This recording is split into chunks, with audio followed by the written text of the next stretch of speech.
কক্সবাজার শহর ও এর আশেপাশের ৫১টি পাহাড়ে গড়ে উঠেছে প্রায় ২২,০০০ অবৈধ বসতি। জীবনের চরম ঝুঁকি নিয়ে এসব বসতিতে বসবাস করছেন কয়েক লাখ মানুষ।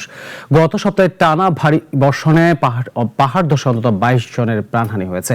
এর মধ্যে রোহিঙ্গা ক্যাম্পে শিশুসহ নিহত হয়েছেন ১৭ জন। প্রাণহানি রোধে পাহাড় কাটা বন্ধের পাশাপাশি ঝুঁকিপূর্ণ পাহাড়ে বসবাসকারীদের স্থায়ী পুনর্বাসনের কোনো বিকল্প নেই মত বিশেষজ্ঞদের। সাইফুল ইসলামের রিপোর্ট জানাচ্ছেন শাশ্বতী সরকার।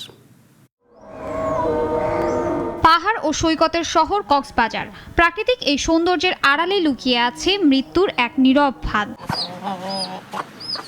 শহর ও আশেপাশের ৫১টি পাহাড় জুড়ে গড়ে উঠেছে প্রায় ২২,০০০ অবৈধ বসতি, যেখানে প্রতিদিন চরম ঝুঁকি নিয়ে বসবাস করছেন কয়েক লাখ মানুষ। বর্ষা এলেই বাড়ে আতঙ্ক।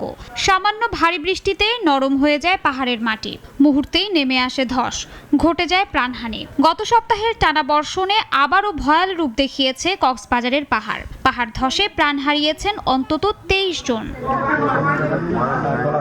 সবচেয়ে ভয়াবহ পরিস্থিতি রোহিঙ্গা ক্যাম্পগুলোতে। পাহাড়ের ঢালে ঝুঁকিপূর্ণভাবে গড়ে ওঠা আশ্রয় কেন্দ্রগুলোতে বসবাস করছেন কয়েক লাখ রোহিঙ্গা। সাম্প্রতিক ধসে শুধু ক্যাম্পে শিশুসহ ১৭ জনের মৃত্যু হয়। সরকারি তথ্য বলছে ১৯ বছরে কক্সবাজারে পাহাড় ধসে প্রাণ গেছে অন্তত ৩৮১ জনের।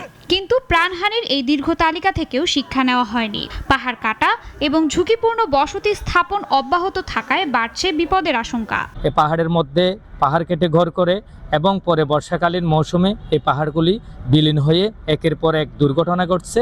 বর্ষা আসলে যে এই তৎপরতাটা দেখায়, সেটা যদি সারা বছর তৎপরতা দেখাতো, আমি মনে করি পাহাড়ও নিধন হতো না এবং মানুষের মৃত্যুর মিছিলও দেখা যেত। এই মৃত্যুর মিছিল থামাতে হলে অবশ্যই পাহাড়ে অবৈধভাবে বসবাস বন্ধ করতে হবে। পরিবেশবাদীরা বলছেন পাহাড় ধসে মৃত্যুর অন্যতম কারণ পাহাড় কাটা ও পাহাড়ে অবৈধ বসতি।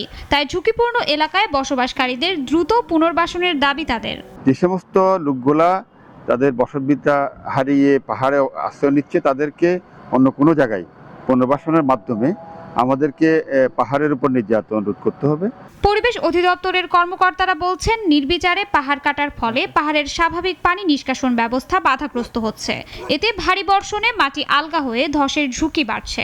যখন প্রচুর বৃষ্টিপাত যখন হয়, তখন কিন্তু পানি যেভাবে গড়িয়ে পড়ার কথা সেভাবে কিন্তু পানি গড়িয়ে পড়তে পারছে না। যে বিভিন্ন জায়গায় যে সাইট গুলো কর্তন করা হচ্ছে, সেই সাইট গুলোর মধ্যে পানি জমে পাহাড় ধসের মতো প্রাণঘাতী ঘটনা ঘটছে।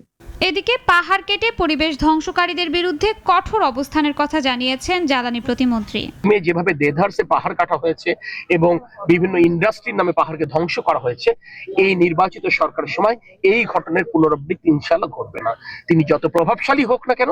পাহাড় ধসে প্রাণহানি রোধে শুধু উচ্ছেদ অভিযান বা মাইকিং এ সতর্কতা নয়, প্রয়োজন ঝুঁকিপূর্ণ পাহাড়ে বসবাসকারীদের স্থায়ী পুনর্বাসন এবং পাহাড় কাটা বন্ধে কঠোর ও ধারাবাহিক প্রশাসনিক ব্যবস্থা। অন্যথায় প্রতি বর্ষায় পাহাড় ধসের এই মৃত্যুফাত আরো ভয়াবহ হয়ে উঠবে বলে আশঙ্কা পরিবেশবাদী ও সচেতন মহলের। শাশ্বতী সরকার, নাগরিক।